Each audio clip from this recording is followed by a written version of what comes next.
রাসূল বললেন তাওবা করলে আল্লাহ রাব্বুল আলামিন পাঁচটা জিনিস দান করে। জোরে বলেন কয়টা? আরো জোরে বলেন কয়টা? যে যত বেশি তাওবার সাথে লেগে থাকবে, যে যত বেশি ইস্তেগফারের সাথে লেগে থাকবে, তার পিছনের গুনাহগুলো আল্লাহ মাফ করে দিবে। যে যত বেশি তাওবা করবে তাকে সকল বিপদ থেকে বাঁচাবেন তিনি কে? রিজিকের সংকট থেকে আল্লাহ তাকে হেফাজত করবে। সুবহানাল্লাহ নাই? আর আল্লাহ রাব্বুল আলামিন তার উপরে রহমতের দরজা খুলে দিবে। আর 5 নম্বরে আল্লাহ তার হাতের সমস্ত দোয়া কবুল করবে। আল্লাহ তার হাতের সমস্ত দোয়াগুলো কবুল করবে। সে যা দোয়া করবে সবগুলো দোয়া আরশ পর্যন্ত কবুল করবেন তিনি কে? যে যত বেশি ইস্তেগফারের সাথে লেগে থাকবে। মানে কেমনে লেগে থাকবে? সুফারগুলোর মতো। মানে আপনি দোকানে বসে আছেন না, আপনাকে পড়তে হবে আস্তাগফিরুল্লাহ, আস্তাগফিরুল্লাহ, আস্তাগফিরুল্লাহ, আস্তাগফিরুল্লাহ। ওযু ছাড়াও পড়তে পারবেন। আপনি সিএনজি ড্রাইভার, সিএনজি ড্রাইভ করছেন, আপনি আস্তাগফিরুল্লাহ, আস্তাগফিরুল্লাহ, আস্তাগফিরুল্লাহ ইস্তেগফারের সাথে লেগে আছেন। আপনি বাসের সিটে বসেছেন, আপনি পড়ছেন আস্তাগফিরুল্লাহ, আস্তাগফিরুল্লাহ, আস্তাগফিরুল্লাহ। মুসলিম শরীফের বর্ণনায়, আবার সহিহ হাদিসগুলোর বর্ণনায় কয়েকটা বর্ণনা এসেছে রাসূল সাল্লাল্লাহু আলাইহি সাল্লাম প্রতিদিন 70 বারেরও বেশি, 100 বারের মতো আমার রাসূল প্রতিদিন ইস্তেগফার পড়তেন। একজনের দরবারে তিনি কে? প্রতিদিন তাওবা করতেন 100 বারেরও বেশি।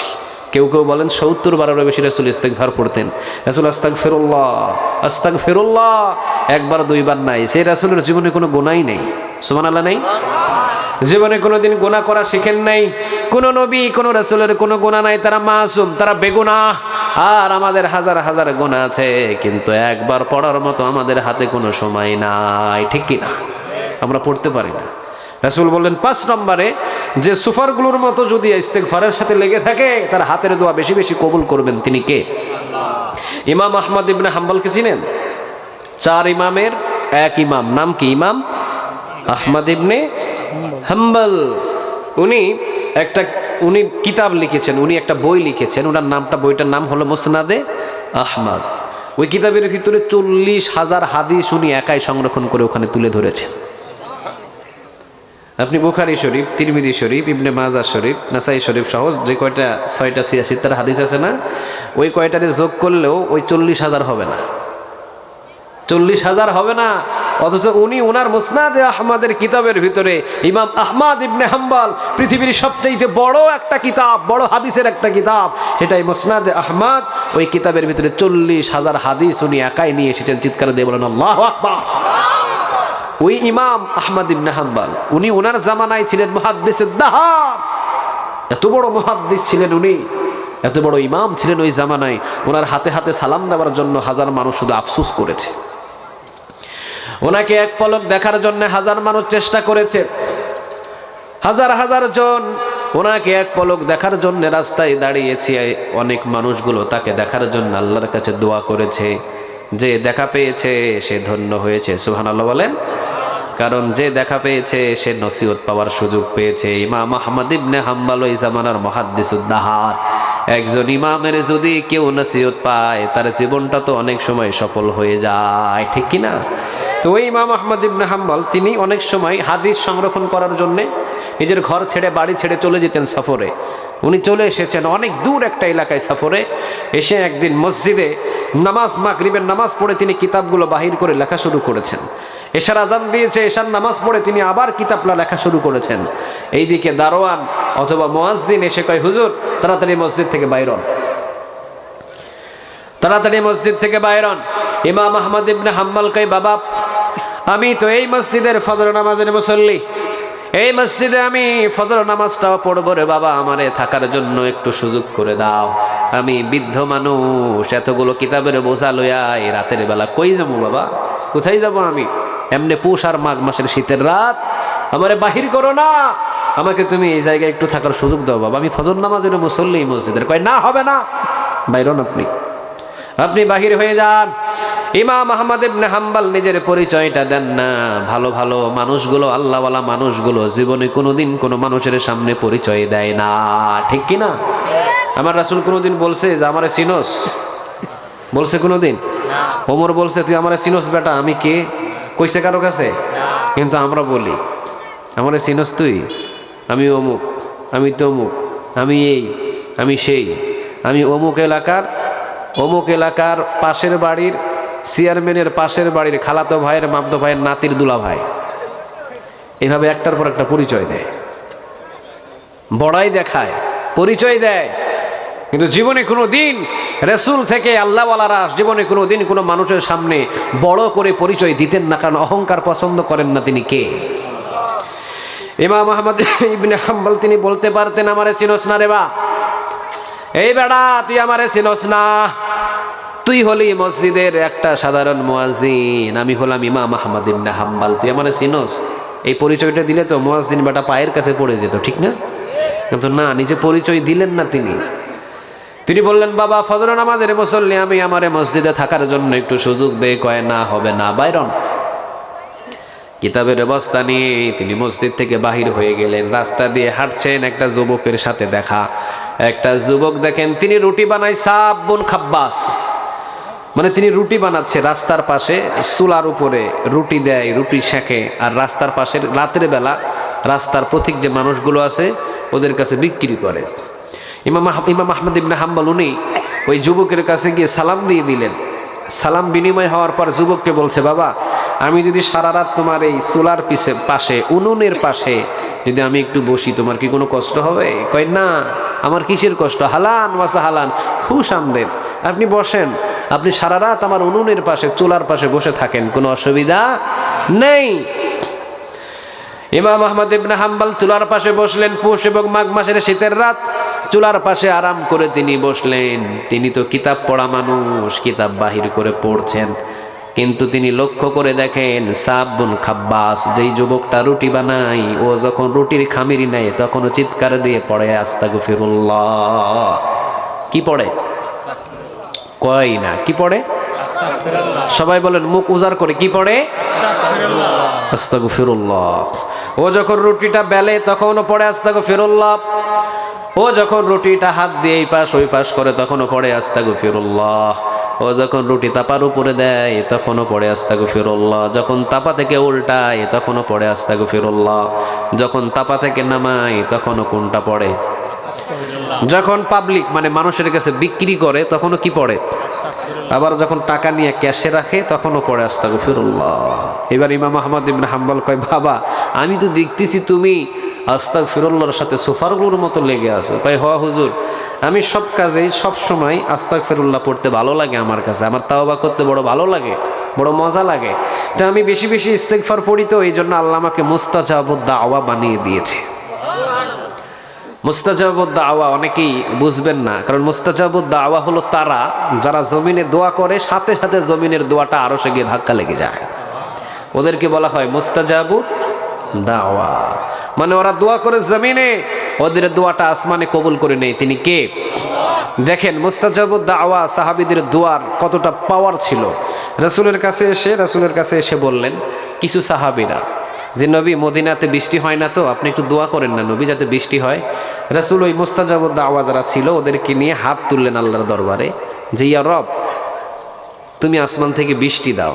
হাত নামানোর আগেই মদিনার পুরো ভূমিতে বৃষ্টি হওয়া শুরু হলো। প্রথম দিন, দ্বিতীয় দিন, তৃতীয় দিন, চতুর্থ দিন, পঞ্চম দিন, ষষ্ঠ দিন, এরপরে 7 দিন টানা বৃষ্টি। কে দেয়? এবার আশেপাশের সব সাহাবীরা আয়েশা কয়, নবী যা দিছে বৃষ্টি, এখন আর বৃষ্টির দরকার না, আল্লাহর রাস্তা আপনি আল্লাহরে কোন যাতে বৃষ্টিটা বন্ধ করে দেয়। এবার নবী আবার সাহাবীদেরকে এনে হাত তুলে বলছে, আল্লাহ বৃষ্টি এবার বন্ধ করেন। আল্লাহ কয়, নবী বৃষ্টি হওয়ার জন্য দোয়া করেছেন, বন্ধের জন্য তো দোয়া করেন নাই। কয়দিন দিতে হবে এইটাও তো আপনি বলেন নাই। আপনি যদি হাত না তুলতেন কিয়ামত পর্যন্ত এই মদিনা এইভাবে বৃষ্টি আমি দিতে থাকতাম। তাহলে রাসূলের হাত এবং মুস্তাজাবুদ দাওয়া সাহাবীদের হাত উঠে জমিনে, কিন্তু আরশে গিয়ে ধাক্কা লেগে যায় একজনের কাছে। তিনি কে? তো এই যুবকটা বলছে, হুজুর আমি তাওবার ইস্তেগফারের সাথে লেগে থাকার কারণে আল্লাহ আমাকে মুস্তাজাবুদ দাওয়া বানিয়ে দিয়েছে, মানে আমি এ পর্যন্ত যা চেয়েছি সবগুলো আমার আল্লাহ কবুল করে নিয়েছে।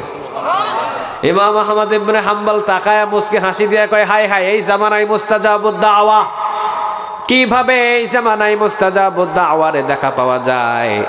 ওইটা তো ছিল সাহাবীদের জমানায়, এখন কিভাবে মুস্তাজাব দাওয়া দেখা যায়। যুবকটা কয়, হুজুর এ পর্যন্ত যা আমি আমার আল্লাহর কাছে চেয়েছি সবগুলো পেয়েছি, আমার আল্লাহ সবগুলো আমারে পূরণ করে দিয়েছে, একটা ছাড়া। জুড়ে বলেন কয়টা? কয় সব দিয়েছে একটা ছাড়া। কয় হ হুজুর, যা চেয়েছি সবগুলো দিয়েছে, তবে কয়টা ছাড়া? একটা ছাড়া। যখন শুনলেন একটা ছাড়া, তখনই তার ভিতরে ওই যে একটা ছাড়া মানে কোনটা ছাড়া এটা শোনার জন্য তার ভিতরে একটা আবেগ সৃষ্টি হলো। ইমাম আহমদ ইবনে হাম্বল বললেন, বাবা ওই জিনিসটা আবার কোনটা যেইটা তোমারে এখনো আল্লাহ দেয় নাই? এইবার যুবক কয়, হুজুর এ পর্যন্ত অনেকবার আমি আমার মালিকের কাছে, আমার আল্লাহর কাছে বলেছি, আল্লাহ গো, এই জামানার ভিতরে সবচাইতে বড় একটা মুহাদ্দিস আছে, নাম হলো ইমাম আহমদ ইবনে হাম্বল। আল্লাহ দয়া মায়া করে ওই ইমাম আহমদ ইবনে হাম্বলের দরবারে আমি এই রুটিওয়ালা বালকটারে নিয়ে যাই, ওর সামনে একটু দেখা করায় দিও, ওই লোকটার সামনে একটু আমারে হাতে হাতে মোসাফা করার জন্য একটু সুযোগ করে দিও। আমি যে আল্লাহর কাছে এতবার চেয়েছি, আমার আল্লাহ কোনোদিন লইয়াও যায় না, কোনোদিন ইমাম আহমদ ইবনে হাম্বলের দেখাও পায় না। আল্লাহ সব দোয়া কবুল করেছে, এই একটা দোয়া কি জানি আমার আল্লাহ কবুল করে না। ইমাম আহমদ ইবনে হাম্বলের চেহারার দিকে যুবক তাকিয়ে দেখে ইমাম আহমদ ইবনে হাম্বল কাঁদে। যুবক বললেন, হুজুর কি জন্য আপনি কাঁদেন? আপনার চোখের পানি কি জন্য পড়েছে? ইমাম আহমদ ইবনে হাম্বল বললেন, বাবা তোমার এই দোয়াটাও আমার আল্লাহ কবুল করে নিয়েছে, এই দোয়াটাও তোমার কবুল। যুবক কয়, কেমনে হুজুর? কয়, বাবা ইমাম আহমদ ইবনে হাম্বলের দরবারে তোমারে পায়ে হেঁটে যেতে হবে না, পায়ে হাঁটায় হাঁটায় ইমাম আহমদ ইবনে হাম্বলকে সারা রাতের জন্য তোমার উনুনি চুলার পাশে আল্লাহ বসিয়ে রেখেছে। আনা ইমাম আহমদ ইবনে হাম্বল, আমি ইমাম আহমদ ইবনে হাম্বল। চিৎকার দিয়ে বলেন আল্লাহু আকবার। এই জন্য যে যত বেশি ইস্তেগফারের সাথে লেগে থাকবেন, তার হাতের দোয়া তত বেশি কবুল করবেন তিনি কে। এই জন্য সূরা আত-তাওবার 112 নম্বর আয়াতের মুমিনদের কোয়ালিটির ভিতরে আল্লাহ রাব্বুল আলামিন বললেন, প্রথম নম্বর মুমিনদের কোয়ালিটি হলো গুনাহ করবে কিন্তু তাওবা করবে একজনের কাছে, তিনি কে? সেই হাদিসের বর্ণনা, রাসূল বলেন আল্লাহ রাব্বুল আলামিন এই বান্দাদেরকে ধ্বংস করে দিতেন যদি তাদের গুনাহ না থাকতো। জানেন, যদি গুনাহ না করতেন আল্লাহ আমাদেরকে ধ্বংস করে দিয়ে এমন একটা জাতি আবার সৃষ্টি করতো, গুনাহও করতো, চোখের পানি ফেললে আল্লাহর কাছে মাফও চাইতো। তাহলে গুনাহ হবে, কিন্তু সবচেয়ে ভদ্র গুনাহগার ওই গুনাহগার যে গুনাহ করার পরে চোখের পানি ফেলে তাওবা করে একজনের কাছে, তিনি কে? আল্লাহ। ওই গুনাহগারকে আল্লাহ বেশি ভালোবাসে। সুবহানাল্লাহ বলেন। এই জন্য প্রথম নাম্বার কোয়ালিটি আত-তাইবুনা, আমরা তাওবা করব একজনের কাছে। দ্বিতীয় নাম্বার মুমিনদের কোয়ালিটি আল আবিদুনা, ইবাদত হবে একজনের, তিনি কে? ওয়া'বুদুল্লাহ। কার ইবাদত? সবাই বলেন কার? কোনো মাজারে সেজদা দেওয়া যাবে? কারো কাছে কোনো কিছু চাওয়া যাবে? খবরদার কোনো দরবারে চাইবেন না, কোনো দরবারে সেজদা দিবেন না, কারো কাছে চাওয়া চাই নাই, দেওয়ার মালিক একজন, তিনি কে? ইবাদত আল্লাহর, কোনো চন্দ্রের নয়, কোনো সূর্যের নয়, কোনো ধরনের কোনো পূজা বা কোনো মণ্ডপে গিয়ে নম নম করে সেজদা দেওয়া কোনো পীরের পায়ে নয়। ইবাদত হবে একজনের। চিৎকার দিয়ে বলেন তিনি কে? আল্লাহ। ইবাদতের মালিক কয়জন? সবাই বলেন কয়জন? আল আবিদুনা, ইবাদত হবে আল্লাহর।